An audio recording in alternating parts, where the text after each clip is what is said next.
David is an advanced funeral planner with Wichmann Funeral Homes. Thanks to you for joining us tonight. He is hails from Wild Rose, Wisconsin. He's part of the Wichmann Funeral Home and Crematory team since 2018. He has a bachelor's of philosophy degree, a bachelor of sacred theology degree, and a master of divinity degree. I want to know a little bit more about those things. So he comes from a multicultural family whom loves to spend time with. He also spends his free time traveling, watching sports, and enjoying great food. That Wickman story starts way back in 1898, and we look forward to learning more. Welcome, David. As you just heard, my name is David Johannes. So I was born in Wild Rose, but I grew up in Watoma, Wisconsin, so 8 miles apart. But I know that if anyone in Watoma heard that I hailed from just Wild Rose, they'd be attacking me by phone calls tonight. So just want to set the record straight there. So we're gathered together to learn about Wichmann Funeral Homes. But there are kind of two parts to what we're talking about tonight. There's Wichmann Funeral Homes and the funeral industry at large. And so as we talk tonight, as we go over the history of Wichmann Funeral Homes, we're going to intertwine a number of things in our community. And there may be a lot of things that you already know, maybe a few things that will kind of make that light bulb go off and that aha moment. So where do we begin? Let's rewind that clock. We're going to rewind all the way back to 1898, when Louis Wichmann purchased the J.P. Grossberger Furniture and Undertaking Store. Some of you might already wonder, well, yes, that's right. Wichmann was a furniture at one time. But why furniture and why undertaking? What's the connection there? Well, let's take a moment and think about the old westerns we used to watch. The level was the gun shootout on the street, the dirt road. And what would happen is that the undertaker would come out and measure the person. Everyone have that image in their head? You can see that now? And then why was that? Who was that person? Was there a mortuary store? What was going on? That person was the cabinet maker.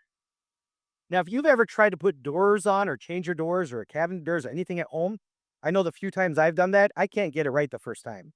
My door is not even, it doesn't shut, it won't close, I just can't get it right. So if you think about a casket, it's a big box with the door on top. And who better than a cabinet maker to put that together right away? So what was going on in this era, though? It wasn't just shootouts on the streets. It wasn't the undertaker just coming to formulate this casket.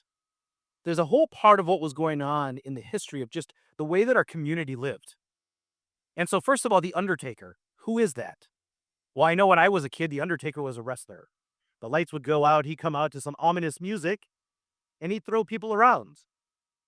A lot of people think that an undertaker is someone that digs graves. But both of those are not true. An undertaker is somebody who undertakes all tasks for a family when they're going through the worst moment of their life. And so the furniture store not only had someone that could put together the casket, but they had professionals to help a family through that worst moment that they're experiencing right now, and they need someone instantly to walk them through everything that was about to hit them. Scheduling services. Where's that burial going to be? How many days? What part of the event will take place at which location? It's amazing what that undertaker can do and will do for a family. These days, we kind of have a nicer term. We call them funeral directors. But nonetheless, they undertake all tasks for families at that critical time in their life. So we have the furniture store. We have the undertaker coming out to handle the details. Well, then where do they go? Is there a visitation at the furniture store? No. And there weren't funeral homes at that time. What happened is that our homes were the place where the visitation took place. Now, homes at this period all had on the front of the home what was called a parlor. You might remember parlors, right? A large room in the front of the home, a double French door, and no post in the middle. Aren't those posts the worst things ever, right? But that double French door would open up, and what would that allow? Pallbearers to bring the casket in. A large group of people to come and call upon the family. It happened right there in the home, where those intimate community gathered every day the community of a family, friends calling upon that community, supporting one another right in their home. And so what would happen the very next morning, the horse-drawn carriage would come up. Those pallbearers would take the casket from the parlor of the home onto the carriage, and they process to the church. Here they would have the service to honor their loved one, to bring that community together, to then support the family who's now struggling in those first days. And then from there, that horse-drawn carriage would carry a loved one from the church to the cemetery, and they'd have the burial. And that went on year after year after year. That was the norm. Well, what happens then? Well, all of a sudden, things get a little busier. There's more need on the undertaking side. And so then what happens is Louis Wichmann builds a new store. And so he builds, right on the left is the original picture of that. And so a few years later, it starts to develop after his death and after his son and daughter take over along with his widow. They start building on, and then eventually they put on that beautiful sign. Now let's just address this right now so there are no questions later. I spent a long time and a lot of phone calls trying to figure out what that sign meant, and I don't have an answer. That probably just took out about 90% of the questions that was going to come up later, I suppose, right? But what a remarkable location. What a remarkable sign that had gone up, telling the time and the temperature for the community every day. So Louis Wichmann puts this together. You still have the furniture store and the funeral home or furniture store and undertaking all together. As things develop and time goes on, Louis Wichmann passes away. His family takes over.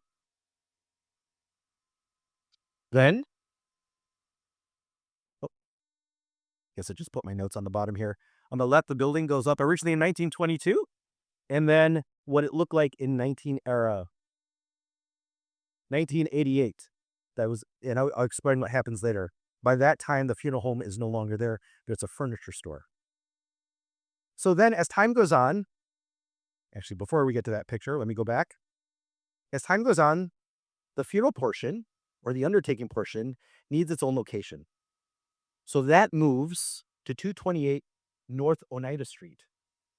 And so that location has gone through a few changes. Now, if you go to 228 North Oneida Street, you'll find that that's the bus station.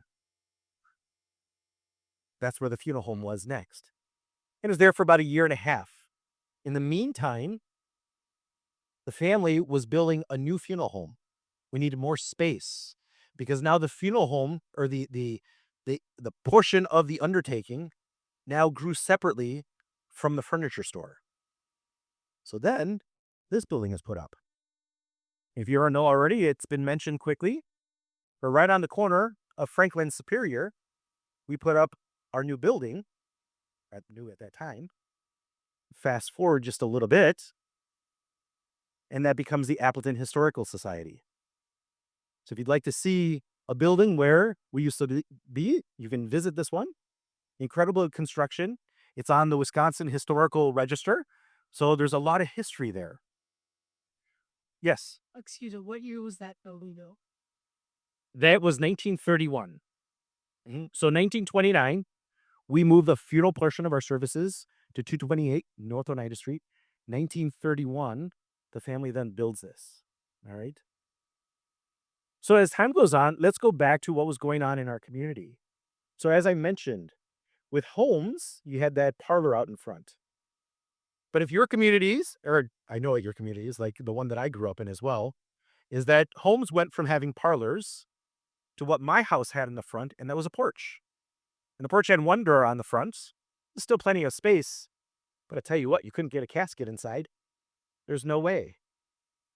And so when the architectural features of the home change from having that parlor, from having space for the community to gather, to then a space that was a little bit more private for just family and not having kind of a large gathering, especially not with a casket inside. Well, all of a sudden, now there's a need. And Wichmann's answers that need by building that new location. So now what happens is that the parlor leaves the home, but the funeral parlor opens up. So now the funeral parlor is where our loved ones are brought. The funeral parlor is where they're cared for. And so generally the night before, you might call it a vigil or a visitation. Something that would have happened at the home is now occurring at the funeral parlor.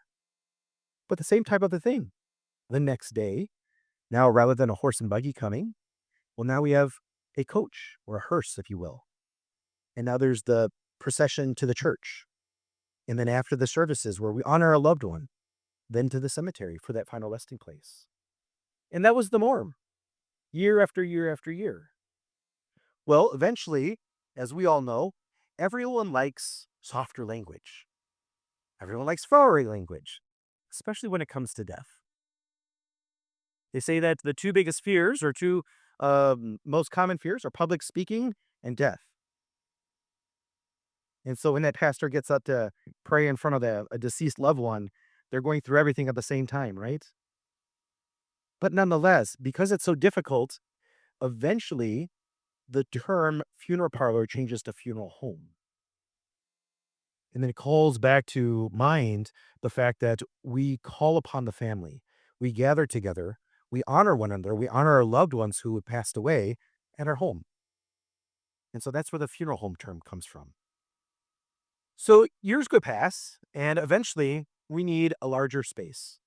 And so then in 1959, we build our current location, or our flagship location now, at the corner or at 537 North Superior Street. So just up the block, if you will, from where our previous location was. This allowed us to expand our services to families. Originally, it was designed just kind of in north and south portion. They kind of mirrored one another. So the idea at that time was to be able to serve families or two families at the same time. Then there were multiple chapels. So if we needed to serve other families, we could do so. It was a lot more light. It kind of really changed the role of the funeral home from the funeral parlor to the funeral home, if you will. At the time, the news about this location hit big because of the fact that it could serve multiple locations. It was a large space for that time period. There was a lot of light. There was a high fidelity organ that was in the building that could then pump the music through the different rooms. And that was something that was not really seen at that time.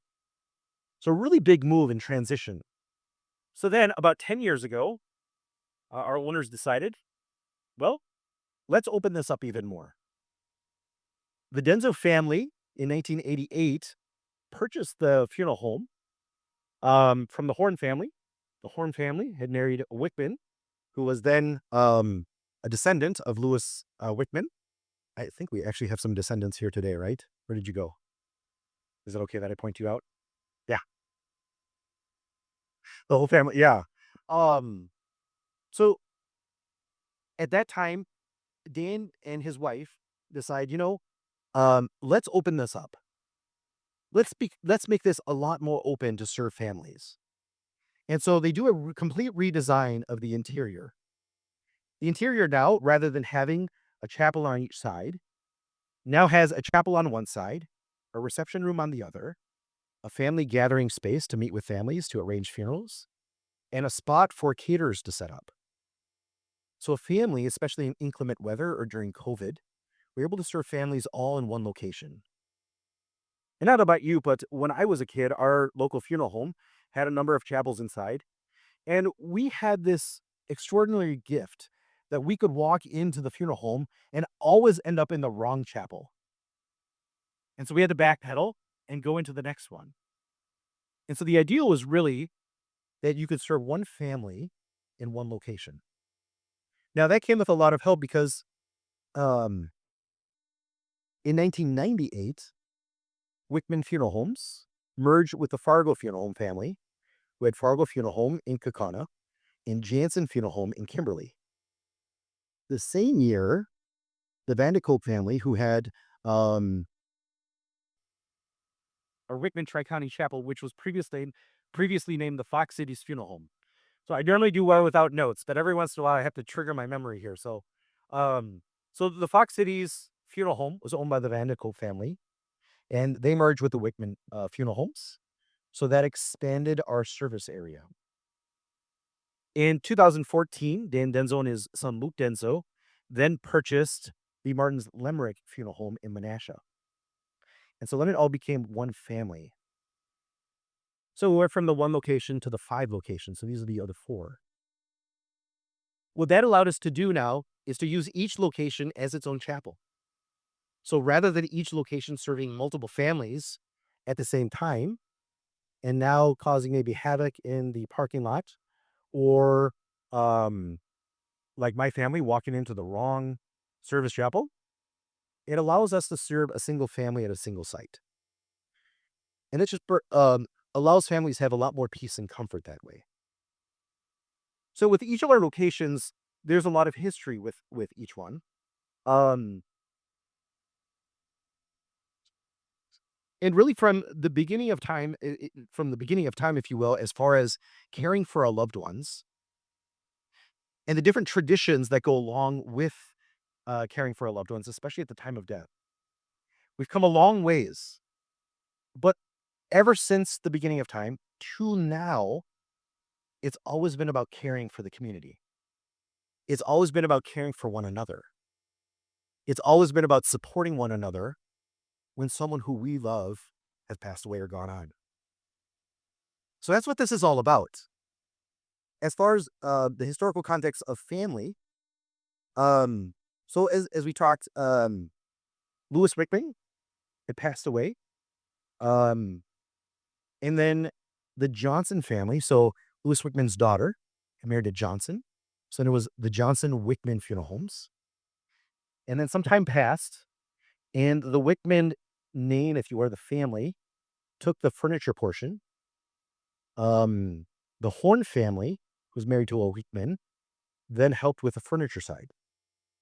So it was from the Horn family that the Denzos purchased, who the Denzos have worked for a number of years. And then that's how they came into play. In April 1st of 2022, the Denzos were trying to find a succession plan, if you will. And so a lot of times with funeral homes and families that run funeral homes, you get to a point where you're trying to figure out how do you keep this in the family? And sometimes more importantly, if family's not involved, how do you keep it in the community? And so again, it looked into a number of different ways. And he ended up merging and selling eventually with a company called Park Lawn Corporation. And so the thing that Dean was really adamant about was trying to make sure that everything stayed local. So sure, there's money that's involved that comes from elsewhere, but all management, all employees are all local. And that's important because again, what are the services all about that funeral homes provide? What are funeral homes all about? It's all about community.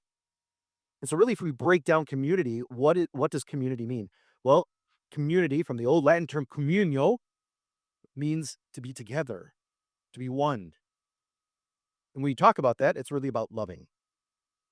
And so, yeah, it doesn't have to be a really intense, intimate love, but loving is about caring. And all it takes is to start with 2 people. But then that grows to family. But what is a community? A community is not just our family.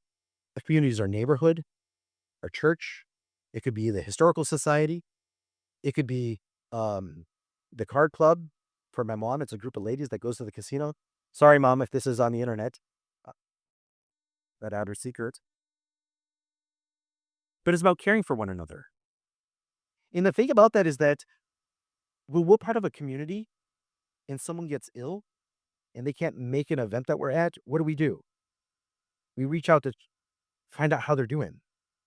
Or we ask everyone in our circle or that community, hey, how's Dave doing? He hasn't been to the last 2 meetings. Is he sick? I haven't seen him around town. And then all of a sudden we ask that question, we haven't seen him around. Do they need food? Do they need water? What do they need? How can we help out? Because that's what we do as a community when we care for one another. But sometimes we don't realize how much we care until we're not together anymore. And when that day comes, when that person will no longer be with us anymore, everything changes. Everything changes. And it's that point, that moment, where it's very important to gather together, where it's very important to support one another. So as we look at the history, the buildings, the families involved, it all comes down to supporting one another. That's what our community is all about. That's what we're doing tonight. Whether we show it or not, whether we're talking about it or not. And what's history all about? It's about learning from our past to move on in the future. We have to recognize that. Good or bad, it doesn't matter. But it helps us go forward. And it's the same when we gather to honor lives. The thing about funeral services is that many years ago, everything stopped. You may remember, as I remember, is that if I wasn't in the procession for a friend or whoever it was or family member, and if I was in the car with my parents, we were driving down the street and that procession was coming down, we pulled over. In our family, we always said a prayer until the end of the procession passed by. But what you didn't do, you didn't keep driving, and you certainly didn't talk in the car while that procession was going by. It didn't matter if we knew who that person was or not, but there was a respect. And that's the care for the community, the love that we offer one another, which is so crucial. And if we didn't have that care, our community then falls apart. And it's the same with the funeral home industry, with funeral services. If care stops, everything unravels. But it's not just the industry, it's not just the services we offer, it's everything. It's the community, it's family itself. So, why is it that the history of a funeral home is so important? Why is it that we gather together to talk about that? Well, as we've been talking, we now see that there's a correlation with obviously the community and family life, the importance of a life itself. There's that connection to the architecture of homes. There's the business itself, of course. There's the involvement of all of those together. In all of those, there's a faith. There's a line of faith that runs through all of it. And it doesn't matter what their background is as far as denomination or what you believe in. It's the fact that there's something greater that pulls us together. And there's something greater that allows us to care for one another. And it's that causes us to be able to gather together or to express interest in these kinds of things. And so that's one of the things that when I came on board in 2018, the reason I even came on board was that about 10 years ago, my mom had a heart attack, and that brought me here to care for her. I went through a few things after getting through a few rough years with her. She's still alive, by the way. So she was adamant about planning her funeral. And I was the one that said, my older brother and I, no, I don't want to deal with this. Let's not talk about it. Because when she had her heart attack, she was in a foreign country. And my older brother and I, we were trying to figure out how do we get her home and how much is this going to cost? And so when my brother and I decided that we wouldn't help with this planning, my mom went forward. She ended up coming to the funeral home. She planned. She got it all out of the way. And then she came to the next Christmas of all days, and puts this folder in front of us and says, I took care of everything, which caused all these questions to spur up then. And so after we had that conversation, I started asking all the questions. Well, what's going to happen the night before? Where's that going to be? What church is it going to be at? What's going to happen here, there, or everywhere else? Where's that burial going to be? And when she had all those answers, all of a sudden I had this just overwhelming sense of peace. And so I had come into the funeral home and thanked the person that helped my mom. I was very gracious, and they kind of turned around and said, well, why don't you think about helping families too? I was like, never thought about doing that. Not interested. At that time, I was actually working out at a local gym, and Dan Denzo happened to work out there. And sure enough, one of these days, we're all working out, and as you can tell, I don't do well with heat. Um, and so I certainly wasn't doing well with heat that particular day. And Dan comes up to me, and we're both in shorts and a t-shirt. And after a workout, and he says, "You're David Johannes, right?" And yeah. And why are you coming up to me? Sure, Jim, but we had a conversation, and he really got to the heart of what funeral services is all about. It's about encountering that difficult situation, but having a plan to then put peace into our lives, to take away the burden. And that's what funeral directing is all about. That's what undertaking is all about. It's about making sure that a family is not left with that extreme burden without anyone to support them, without anyone to love them, to care for them. And so I always tell people that, when a funeral occurs or when a death occurs, go hug somebody. I know that not everyone likes to be hugged, but that's a great way to not have to say anything. And the amazing thing about a hug, if it's done properly, is that one person shows that they care, the other person accepts it, and after they receive that, they return it. And it spreads from there. And it's such a difficult time, that's what it's all about. And so when we talk about communities, when we talk about funeral services, when we talk about the architecture of homes and how people are able to gather together, when we talk about churches and the fact that you have these processions, you have time together, you have the prayers. When we talk about modern times where some people that want to just have something together as a family, or maybe something that doesn't have a religious portion to it, all these things are about gathering together to care for one another. And so whether it was JP Grassberger at the beginning, Louis Wichmann, all the way down the line to today, it was all about caring for one another. And so as these buildings were put up, it wasn't because wanted to put up some grand buildings, and it wasn't because we wanted to have people come and tour them at some point. They were designed to help people. They were designed for families to gather together.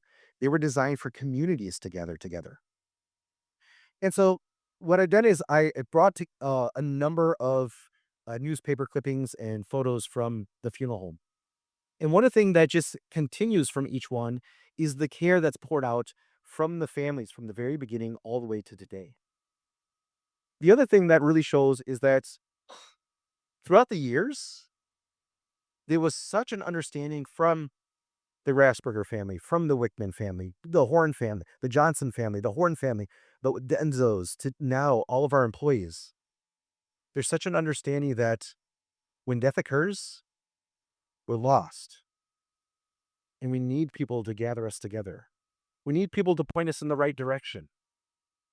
And so I would urge you is that as you kind of hear this talk tonight about funeral services, Wickman Funeral Homes, the 126 years that we've been in business, what it really comes down to is gathering together. And so as you think about your own lives and your own families, what I deal with a lot as a pre-planner is people come and say, I just want to make things as easy as possible. Oh, okay. I understand that. But what does that mean? And people that say that I don't want anything to happen. I don't want anyone to see me. I just want to disappear. And I understand that there's that sentiment. What we have to remember is that there are people that are left that are part of our community. There are people that are left that cared about us. There are people that are left that look forward to seeing us. And when we're no longer part of that community anymore, we hurt. We're lost. And so I always tell people is that rather than forgetting about you, rather than taking everything away from your family or friends to gather together to support one another, let people know. Throw a party. Gather together. Spend some time together. So that when you spend that time together, you understand that this difficult time, I have people to call on. So that in the future, when that struggle comes or that anniversary hits or the birthday or whatever that trigger is that reminds you of the person that you had lost, you have a whole crew of people that you can turn to from the funeral. A whole crew that basically were coming to say, I support you and I'm here for you. And in the future, if you ever need someone to help you out or you need a hug, that's your volunteer. That's what it's all about. I always urge people, don't take that away from those who I left behind. In fact, put something for them to gather together. It's so important. Final goodbyes are so important. So, Wickman Funeral Homes, 126 years and counting. We now, in our position now, uh, um, we have the ability, and I guess you could say the support, to continue forward the future um, in a very strong capacity. Um, Most currently, and so whenever we talk about history, kind of want to know what's going on. I'm just going to switch to this. Um, You may have heard not too long ago, we had a little fire in one of our crematories. And so we're currently underway on redeveloping our crematory, which now it's going to be a state of the art facility. And so that's something we're actually very excited about.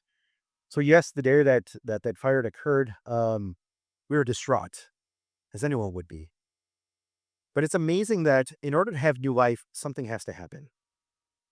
I spent some time in grad school in Colorado, and I remember that in the mountains there was a beetle that was destroying all the trees, and there would be these fires in one location or the other, and the locals would say, "Oh, I just wish that fire would hit this portion of the mountains." And I thought, really?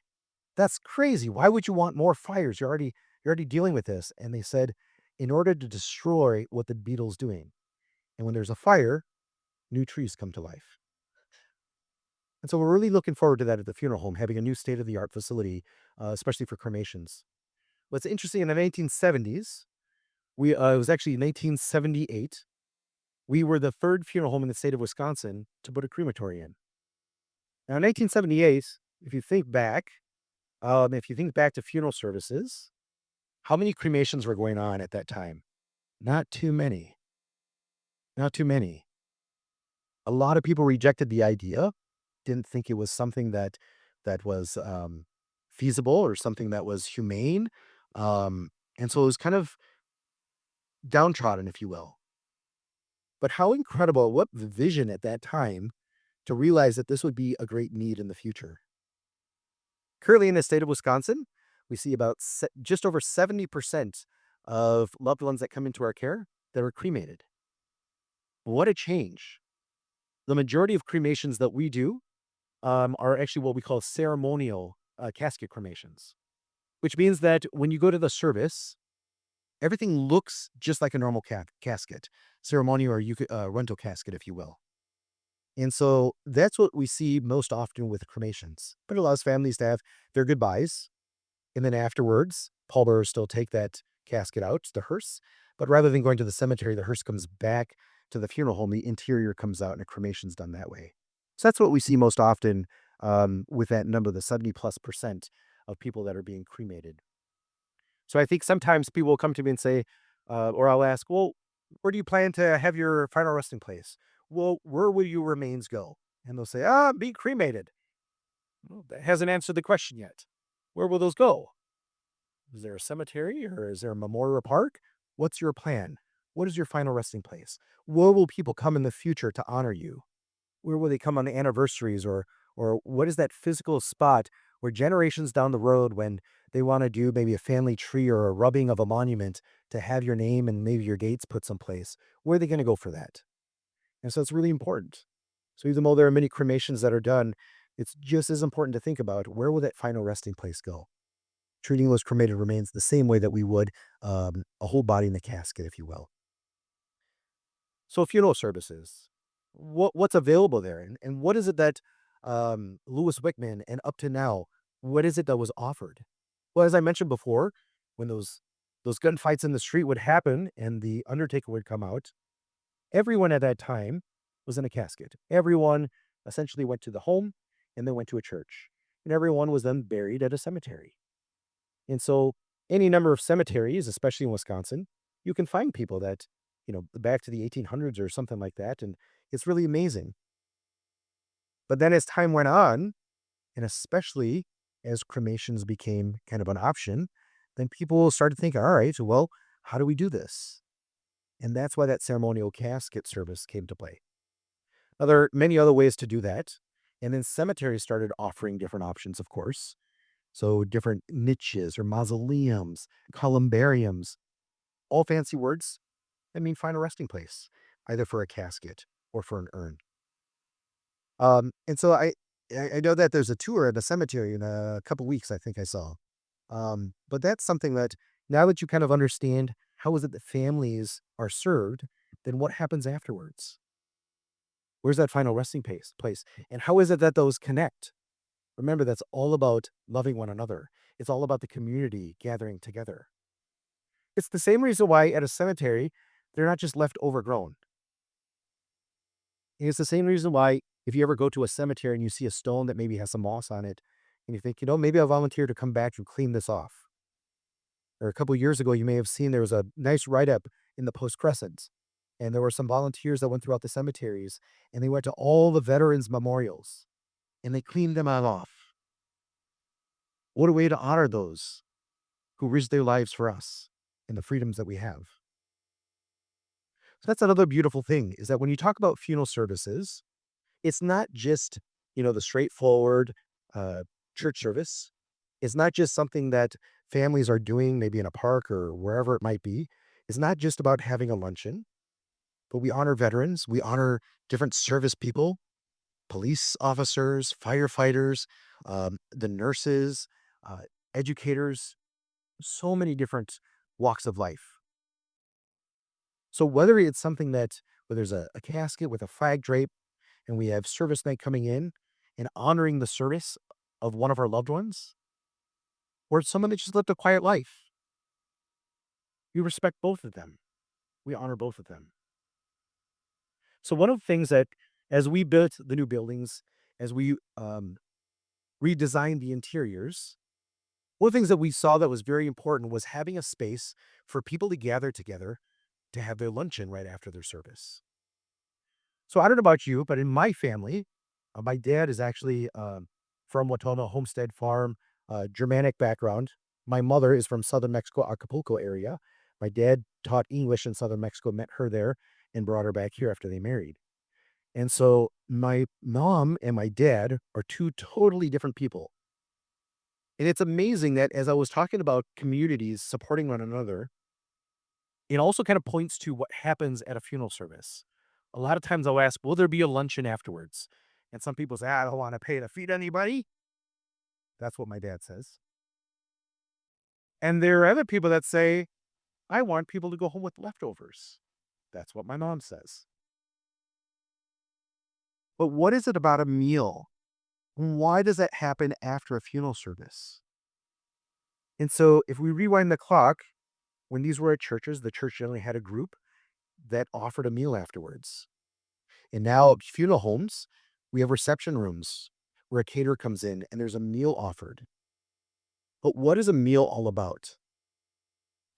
You're going to think I'm just repeating this word over and over, but it's about being a community. It's about caring for one another. In my mom's culture, food equals love.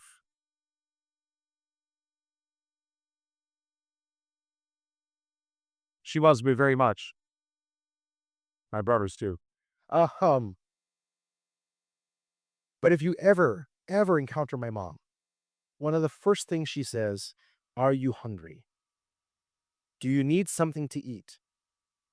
And if you say no, she'll ask again and again and again until you say, sure. And then there's a snack, followed by appetizers, followed by the meal, and eventually dessert. And I'm walking out thinking, my goodness, I just had 2 meals in a row, you know? But it's the way she shows love. And so why is it that funeral homes offer churches services? Why is it that there's a meal afterwards? It's to continue that community loving one another. It's to show that we care. So the next time you go to a funeral, the next time you go to honor somebody's life, and you think, I'm going to rush home, or they don't need me there at the luncheon afterwards, stay. That's what it's all about. Stay and gather together. Even if you don't talk to anybody, be present. Just be there. I know sometimes people would ask me in the past, they'd say, what do we say? I don't like going to funerals. Well, no one likes going to funerals. But what do we say to the family? What do we say when we're going up there and greeting them? Sometimes you don't have to say anything. Sometimes the word we use are the wrong words. Sometimes just a hug, or just to be there, just to let them know that you care, and leave it at that. If you've ever been the one on kind of receiving people at a funeral, you know that afterwards you question yourself is, why did my friend say that? Why did I say that back? But again, it's one of those things when in the midst of fear, we don't know what to do. And as I mentioned before, public speaking and death are the two greatest fears. And so just being there for one another is so important. So we gather together, maybe the evening before. We have the services the day of. We gather together for a lunch, and we have a final respectful and eternal resting place, if you will. And that's what it's all about. The beginning, life lived, and now the final goodbye. And so that's kind of really where we're at on funeral services. The beginning with J.P. Grassberger, Lewis Horn taking over, and then his family and descendants following suit, offering the care of the community through the furniture store and the funeral home. The movement from the parlor of the house to the funeral parlor, the funeral home, to multiple locations, caring for the community. And that's what it's all about. It's a legacy with living.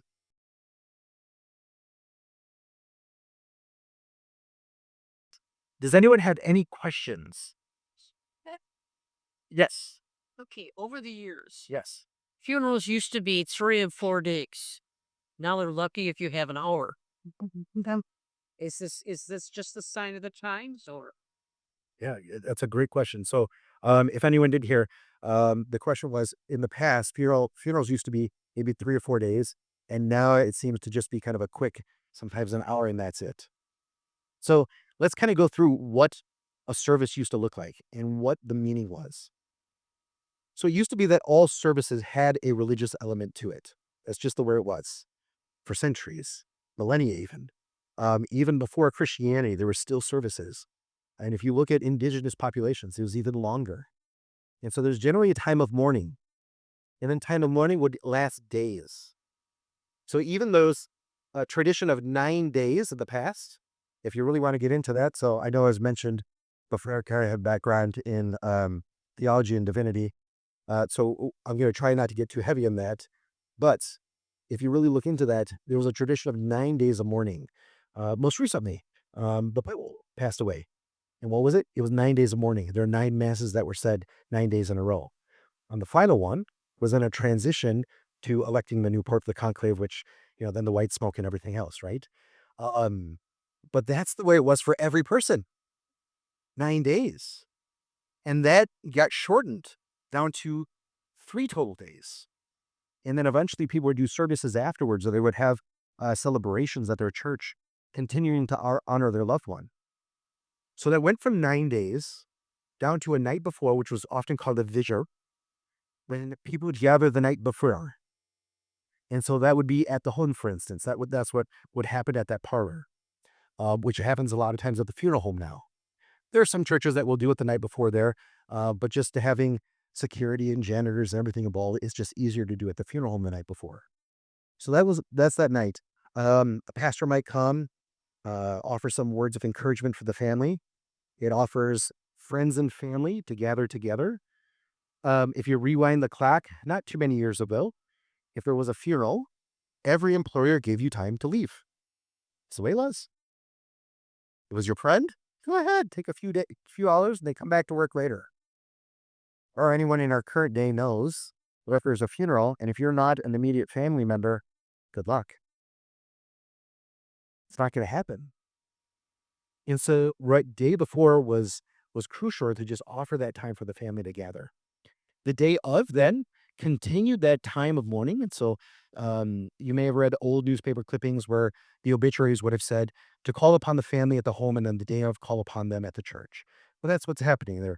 You're coming to see them. You're coming to offer your encouragement. You're coming to offer your support, coming to love them and care for them.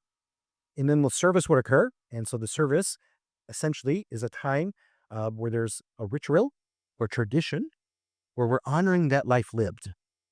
And now we're seeking some assistance, if you will, from the Almighty or just our community in general, asking for that support to move on, but also asking for something for that loved one. And now we're in a state of loss, and that's what that was all about. And traditionally then, you would then go and do the burial immediately. And then after the burial was done, and they would gather together to eat. And if we really get into it, there's a lot more to it. I could really get ad nauseum if you wanted on that, but that's actually one of the things I find that's very, very interesting. There's just a whole historical component to how funeral rites were put together. what they meant, why they were multiple days, the words that were said, the acts that were done. We could really get into that, but I'll refrain from doing so. Mm. But then what happened? Now we go to funerals and people say, I want it all done in one day. I want it as short as possible, 1 hour, whatever that might be. Well, let's go back to those fears again. One of the biggest fears is death. People don't want to do that. In our day and age right now, we know that from technology, me too, having a cell phone in my pocket, if I want to know what time it is, whoever called me, my email, whatever is right here all the time. We're a society that wants everything now, right? I don't have any kids of my own, but I take care of my cousin's 11-year-old daughter a lot. I take her out to eat and we do fun things. But one of the things that I always noticed with her is she wants it now. I want it now. And I'll ask her, would you like to go eat or let's go sit down? And she say, and her first question is this a meal that we can go and eat quickly? Or is this a meal that we have to spend time sitting down and get served? And I was telling her, tonight's a day where we have to go sit down and get served. And then she gets a mindset that she understands, okay, we're spending some time, we're going to talk, you know? Other days I say, okay, today's a fast one. What do you want to do? Normally ends up with ice cream someplace. But that's what's going on in today's world is that we're in a society where we want everything done fast and we want it over with. And we don't want to experience any hurts. We don't want to feel down. We want to be happy. One of the things that people often say to me with planning is they'll say, um, I don't want anyone to cry. I want it to be happy. And I have to inform them whenever there's a death, crying is involved. And that's okay. It's needed. We're not going to show up when someone dies and just laugh. It'd be weird then. So we have to have an understanding that our community needs to gather together and help one another. We really have to get out of the mindset of wanting it to be 1 hour or one day. We have to realize that we as a society need to spend time together. Um, sorry, that went a little long-winded. I apologize. Um, yes, in the black. I guess I'll stand up so check. Thank you very much for the presentation. I also want to acknowledge my family that's here. Louis Wichmann was my great great grandfather. My great aunt Joanne Horn, Wichmann Horn, along with my grandmother Shar Wichmann. Were the daughters of Earl Wichmann, my great grandfather, and Shar and Dave, my grandparents, were also co-owners and shareholders of the lifting companies. But anyway, that's not why I stood up. I am an architect, and so I can already tell that I'm going to need to follow schedule a follow-up appointment with the Historical Society because I need a lot more technical information about this building. But I was wondering if you had any more information about the original architect, the builder of the funeral home building on Franklin in Appleton Street, and also the subsequent building, the 1951 modern building on Superior Street. Yeah. Architect and builder information. And I apologize, I didn't get into those specifics. I was sifting through a lot of information, family details, and I was trying to find a way, how do we honor, how do we go through the industry, how do we go through our funeral home's history and everything. So I apologize for leaving those crucial elements out. I do have some information. In fact, let's see, I think this set has information about the building on Franklin and Superior, as well as I my doctor told me that I should get bifocals and I didn't pay attention. So now I have to lift them off. This will have some of the information as well. I know that the State Historical Society has a lot of information about the building on Franklin and on Franklin Superior. Um, in fact, my cousin's graduation was in Madison last weekend, and I had every intent to stop by the historical the museum on campus there, and I didn't have time to do it. So, but I know that they have a whole register on the building on Superior and Franklin. Yes, sir. There's some of the architect drawings that are on display at 2/3 more X for the seats. Even You could say that the Wichmann sign, um, it the city Elder Mayor Dorothy Johnson, they made a new law or rule that signs couldn't go over the sidewalk. And so my dad, Dave Wyman, president of Woodlands. Wait, can everyone hear this? Would you be okay if you spoke into the microphone? I know this was the most popular question. Yeah. Is it on? Yeah, just this one, sir. Okay. Oh, okay. So he fought for years to save the sign and lost eventually. And so they had to remove the sign and it was just destroyed. Yeah, sections and it's gone. It's gone. Okay. Thank you so much. I know that answers a question that was kind of burning in some hearts. Yeah. But I mean, we used to talk about it over the dinner table every night. What an icon there, right? What an icon. Yeah. Yes, sir. Didn't widows at one time have to wear black for like a year after? Depending on the culture and depending on the faith community. Correct. Yeah. It was very common to wear black. Um, Families wore black. It was just, yeah, it just depended on the culture and the community that the family was a part of. When did the furniture business end? Oh, Yeah, do you One. do you want to take that one? It really wouldn't have ended. However, after my father died and the two boys, my husband and Barb's father, took over, they ran the business for quite some time. And then there were no children that were interested to take over the industry and do the furniture part of it. So it ended up that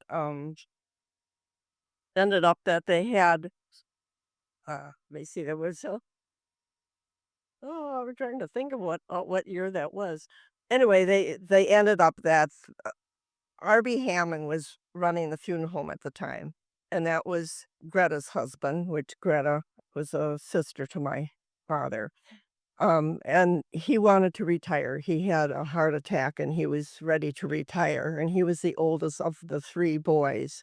So it ended up that he wanted to close out the funeral home, and so then Barb's father, Dave Weiland, said he wanted to retire also, and I was the youngest in the family.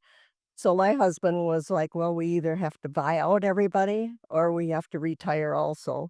So we decided to just retire the furniture business. And then the funeral home was put into Dan Denzel's hands, who was a loyal employee of ours. And we loved him dearly. And we felt very comfortable having him take over the funeral home, being that he was such a caring person and had great employees.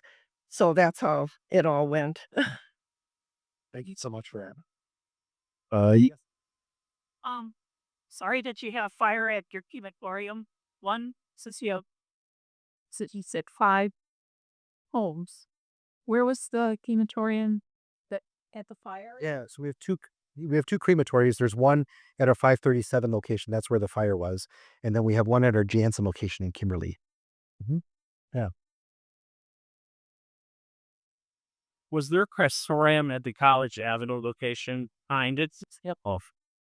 Nope. I heard some crazy rumor about. Nope, it wasn't until the 70s that there were no crematories in the area. So it was in the 70s that the first one was brought in. Mind you, the only other two in the state of Wisconsin were Madison and Milwaukee. Yeah. So yeah, what a great vision at the time to put a crematory here in Appleton.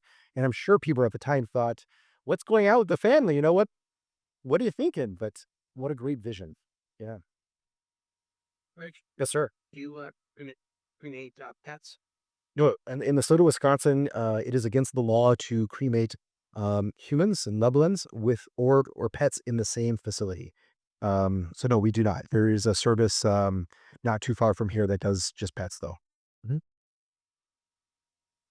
Since we're talking about that, let's answer one question that comes up quite a bit when I'm planning with people. I have people: do I have to pay extra money to have my loved one cremated alone? The law in the state of Wisconsin is one person in, one person out. There answers that question. Well, Wow.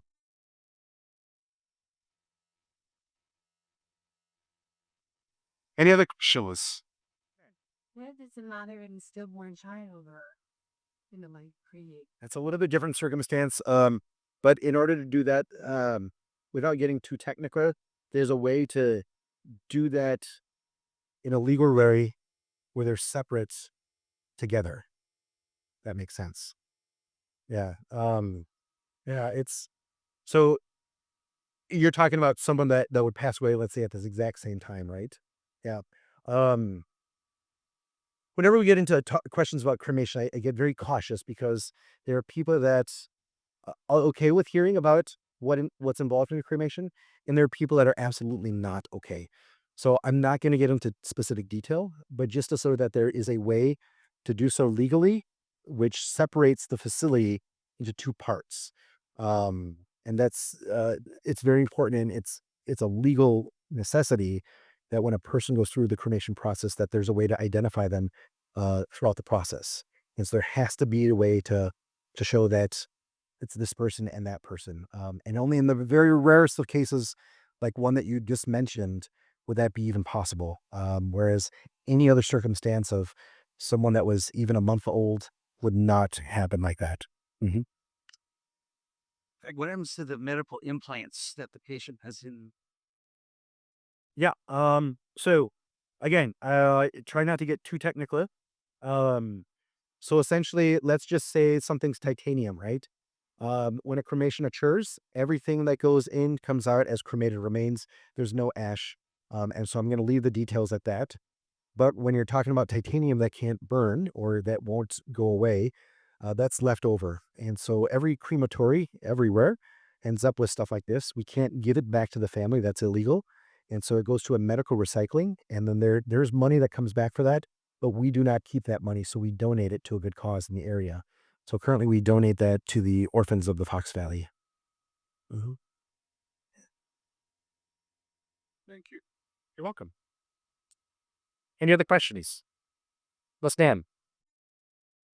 Um, when my father died, he was cremated, but my mother could not handle psychologically to have him buried. So the funeral home said, we will put him in our vault, and when you're ready.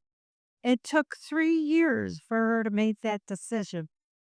Do you have people like my mom? Be able to. We try every possible way to not have loved ones at our facility.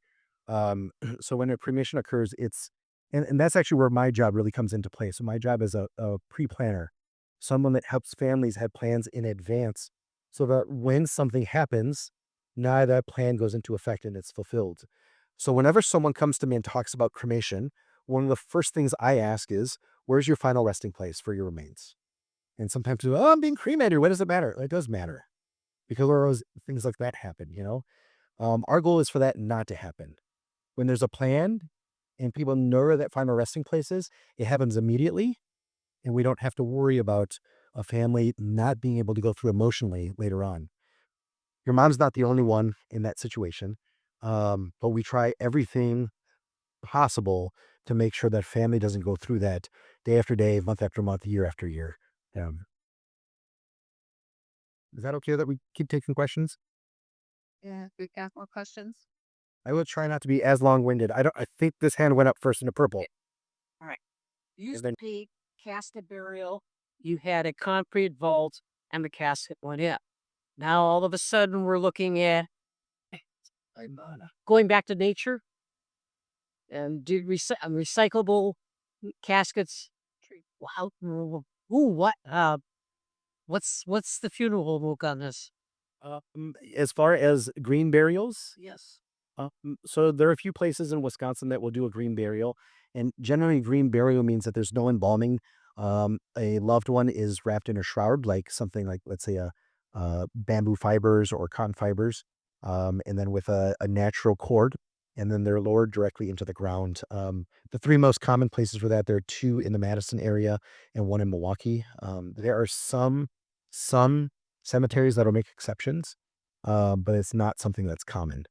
Does that answer that question? Okay. Yes. Some other places in Wisconsin that hold cremation ceremonies where the families and friends are gathered for the actual creation Like when the press ink? to witness the cremation. Yeah, so that's something that we do. There are certain cultures, for instance, the Islamic community, it's mandated that they actually are there, and the eldest son then starts the actual process. So they would be the one. The machine operates with a button, and so they would be the one that would press the button. So yes, that's something that happens fairly regularly. Some families will ask for that; they just want to be there. Some families will say, "You do, yeah." Correct. And now when we build our new state-of-the-art facility, that'll be something that families can take part in. Yeah. It's not asked for too often. Most common is, so we can have a policy that when a cremation starts, we call the family and just let them know that a loved one is about to be cremated. And then when the cremation's finished, we call the family and let them know that the cremation is finished. And that's just something that there are some families that just realize they want to be in prayer at that time, or take some time to just be together during that specific moment, you know? Yeah. Yes. When we have visitors come to the museum, it's always very interesting. And every generation comes in with a different story. So we have many, many people come in remembering what restaurant was there. And and then every now and then we have someone that comes in and says, I remember going to a funeral here. And they share that. One family came in, so talking about mixing stuff together in one building. This is a beautiful building, and we are so fortunate to get it. The architecture is beautiful, and it looks like a museum. And but one family came in and said, "Well, I remember when we came here, and as a family, and we were sat down to eat, and my dad reminded us that when his grandpa died, he was laid out in that room." And then Mangas Mongolian is there. And the guy said, well, my mom had a fit.